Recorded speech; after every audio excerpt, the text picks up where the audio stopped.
Okay, now we're to Ralph. Ralph. Your turn, Ralph. Okay. Stand by. Is there I'm a going to mic start with stand? I'm going to start with the oldest one first.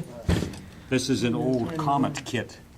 Comet was a big model manufacturer back in the 40s and 50s. They made balsa wood. You buy a Comet kit for 10 cents, and you got a printed sheet of balsa wood and a bunch of balsa wood stringers and a piece of tissue paper and a set of plans, and you made an airplane. Strombecker, too.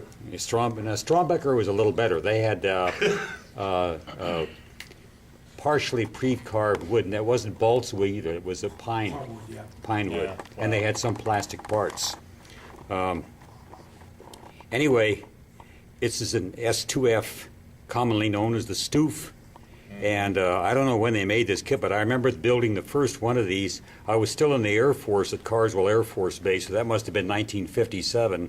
And that's when they came out with this kit. But they had a series of kits. This was one of them where they had one like this and then another one identical, but that was twice the size. You guys remember those? No. Am I that old? I wasn't born till 57. I wasn't born till 57. Oh, God. Young punk. Nothing wrong with that, mind you. This is how we learn. That's right. We learned from our older generation. See, Yeah. our They're seasoned elders, veterans. Okay. Say revered elders, Clay. Get Okay, yourself out of that revered freaking hurry. elders. No, I think revered might be going a little too far. Yeah, Clay needs all the schmoozing he can get right now. George, I'll be coming to join you soon. Anyway, Please, I was shocked when you told me you used to pay. I didn't even paint it. It was molded in gray plastic. I painted the bottom. I don't remember much about it, but it's this kit came out in the 1950s. Anyway, as the hobby world progressed from balsa wood and paper and some of these kits like Strombecker and Comet, they tried to make the transition to the plastic kits, but for some reason they never did make it. They did this one, and they did a Beach 18, it's a Beach H18. Yeah, go ahead. Oh, it's got the cobwebs good. on it. Yeah. And on the one that is double this size, it's an oddball scale, about 1/100th or 1/92nd or something like that. The Mad Boom actually comes out, and you could take the radar dome and push it up and retract it, or Wow. pull it down like that. And then it had no landing gear. It was and then Aurora eventually bought the dies from Comet, and they molded the same thing in blue plastic. And I had one that I sold 3 years ago. I should have kept it because it was really nice. Okay, so You double your money on that one? pardon? When you sold it, you double your money? Oh, I Give me think I more more than than doubled 40 it. Yeah. Yeah, well, I more than doubled. It was considered a rare kit at the time. And anyway, I gave it to Steve Russo. He sold it for me. He was a better businessman than I am. So anyway, I just there's a piece of history there. There's an old Comet kit. Another one was Strombecker. One or two of the old Strombecker kits you can still buy under the Glenview. They still sell them under the Glenview name. Wow. Glenview or Glencoe? Glencoe. Yeah. Okay. All right. What's the next? Okay, the next one, I built this a long time ago. I don't even remember when, but it's the decals are starting to yellow on it. It's a Fujimi kit, and from what I remember of it, it's a pretty nice kit. It goes together pretty well. The only thing I remember that I had to do, I had to put a spacer behind the propeller because it wasn't long enough, and I put a fake bottom in the wheel wells because otherwise you could just see up there. There was right no through, engine in there. But all in all, it was a pretty nice kit, and I used what they call invisible thread for the antennas. And the weathered look, I didn't do that on purpose. I was still using Pactra paint. Remember when Pactra paint came in the little... Yep. Yeah. And it wasn't very good. Little quarter-ounce It bottles. was very good. So have it looks kind of I do too. weathered. That's the word. Weathered. It looks weathered. It's a But, beautiful weathering job, right? yeah, and I didn't mean to Patina. do it at all. It has a It patina. has a nice Don't regret that, patina. Ralph. Did you buy that kit in the States? Yes. Okay, so it had to be about the early 70s then when you built it. Because that's when Fujimi imported it into the States. Oh, okay. I'm sure Yeah. you were one of the first. I probably was one of the first. It But, cost more than $1. It probably wasn't. It probably cost $1.295. What is the airplane? okay. This is a. That's a Hawkeye. Hobbycraft S2F stoof. Now, Grumman originally, they built was a plane called the Willie Fudd, WF. It was this airframe, the S2F airframe, that they put a big radar dish on top, and everybody called that the stoof or the roof. And the WF became the E1. Okay, this became the E2. Yeah, E2 Hawkeye. E2 Hawkeye, yeah. And then, anyway, this is a Hobbycraft of Canada kit, S2F, and it is a very poor quality knockoff of the Hasegawa kit. It's just like they took the Hasegawa kit pieces and used that to make their mold. Same part numbers, same sprue and everything. That's what they did. Yep. That's what they did, Ralph. Is that what they did? That's how Well, cannabis boy, it sure started. shows. But anyway, I had a lot of fit problems. I don't know what the Hasegawa is.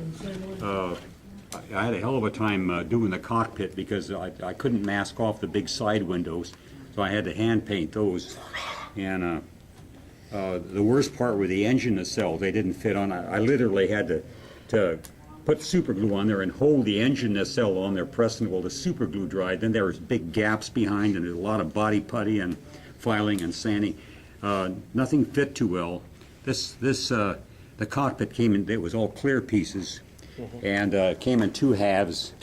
And so I tried to mask off the halves and paint those before I glued them together. And then they didn't go together right. That's why I got the cracker. And if you make them so the parting line or crack goes together, then it doesn't fit the fuselage. So I had to spread them out so it fit the fuselage, and then it doesn't line up right. And I had a lot of trouble with, where you have a peg, something that goes into hole. The Yeah. peg is always too big for the hole, and you got to remount it. Anyway, and I have a lot of weight. I have a fishing weight and then a 9mm bullet in the nose, and it's still almost a tail sitter. Is it live? And, Hopefully it's not, hopefully it's not live. If you drop the muzzle, it goes off. the propellers were just like Only if it's a rimfire. clubs, and I had a lot of filing and sanding on the propellers, and then the propeller hubs were just little bumps, and I put some hubs on the propellers to try to make it look like an early Air Products propeller. And one good thing I'll say about the kit, it had good, nice decals. And Too bad they couldn't have made a better copy, because Hasegawa was rather nice. The engines were Yeah, good. the decals are really nice, because they laid real It together flat on really there. well. And I used Humbrol 134 for the blue paint. And it's really nice paint. Because I had a can of it, was about 30 years old, it had been sitting, and I thought, well, it's going to be all dried up, and I pried it open, mixed it up, it was just like new. So I'm really sold on Humbrol paints. And it's a semi-gloss or satin, it's not dull And or you brush flat. painted that too. Pardon? You brush painted it, right? Oh yeah, I brush paint paint them. brush. I don't even have an airbrush. I brush So paint all my Humbrol models. really brushes that well? Yes. Well, if you have a can that's 40 years old, yes. Yeah. Sorry, no, the newer stuff is gone just like everybody else because of the change of mixes of formula. Oh, is that They right? don't brush on as nice as they used to. I loved Humbrol paints. Yeah, the old ones in the. Yep. Oh, man, still use white them. tins, We still use them. Great. As long as it's Humbrol. If it has monogram or somebody else's name on that label. No, mine were all it's Humbrol. not gonna brush They on went, as they well. went back to Humbrol. All the new ones now are, Right. they've gone back to Humbrol. and They But went, even the and, newer stuff, they've redone the recipe or whatever. it and they doesn't went back to brush. the old formula too, yeah. Yeah. Anyway, I had to detail the cockpit. There wasn't much detail, and now you can't see any of it. But I thought with all those windows, you'd be able to see. So You I can see some of it. I put a panel overhead on the windshield because on an S2 the panels, the throttles and the mixture, Right. they're all overhead on the. Right. In fact, I think almost all the Grumman planes, the Widgeon and the Albatross, they all have overhead throttles. And Blackhawk, same way. but it did have nice, It's not a Grumman aircraft. Oh, Mohawk is. nice decals and. Mohawk does, has a- Same way. I don't know what else to tell you about it, but other than if you ever get a suppressed desire to build an S2F, build a Hasegawa kit. Don't build the Hobbycraft kit. Well, they're out of business, so that'd be the only way you'd find it. I think they're anyway, out of like business eBay or anyway. whatever, but. In other words, still- like you a friend still of find mine it would at the say, shows. it's crap. I've got an S2F, it's real dark blue, and it has black decals. I was gonna ask you about your Hawkeye, when you mentioned about the nose weight on the other one. Is there, or do you remember if there's a lot of nose weight?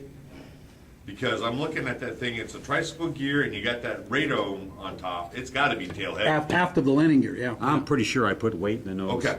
Yeah, there is a weight in the nose for sure. All right? Nice stuff, Ralph.